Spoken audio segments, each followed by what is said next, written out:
So last month, my friend Mark decided he was going to become a minimalist. Not in the normal, I'll just declutter my closet sense, but in a full-on, I read 3 Medium articles and now I'm ready to ascend kind of way.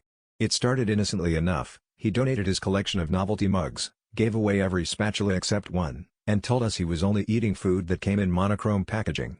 We all thought it was a phase, like when he tried CrossFit or when he bought that unicycle. Things took a turn when he announced he was tackling his excessive sock situation. Apparently, Mark had counted exactly 32 socks, and this was indulgent for someone who was trying to live with less. I suggested maybe just keeping a week's worth, but Mark said, "No, socks are a symbol of material attachment. I need true freedom." The next thing I knew, he was bagging up every single sock he owned, even the ones with holes, and marching them down to Goodwill. He returned proudly barefoot, declaring, "From now on, my feet will only wear the earth." At first, it was kind of impressive. Mark showed up to brunch barefoot, to the horror of the hostess and the delight of the neighborhood pigeons. He claimed his senses were heightened and that he could now feel the vibrations of the universe through the soles of his feet.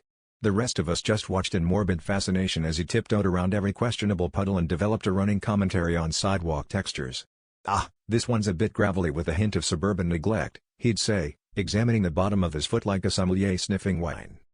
But the real kicker came when it started raining one day and Mark, undeterred, showed up to board game night with 2 plastic bags tied around his ankles. He looked at us, grinned, and said, "Minimalism is about living footloose and fancy-free." And that's when I realized, some people lose their socks, but Mark lost his soul.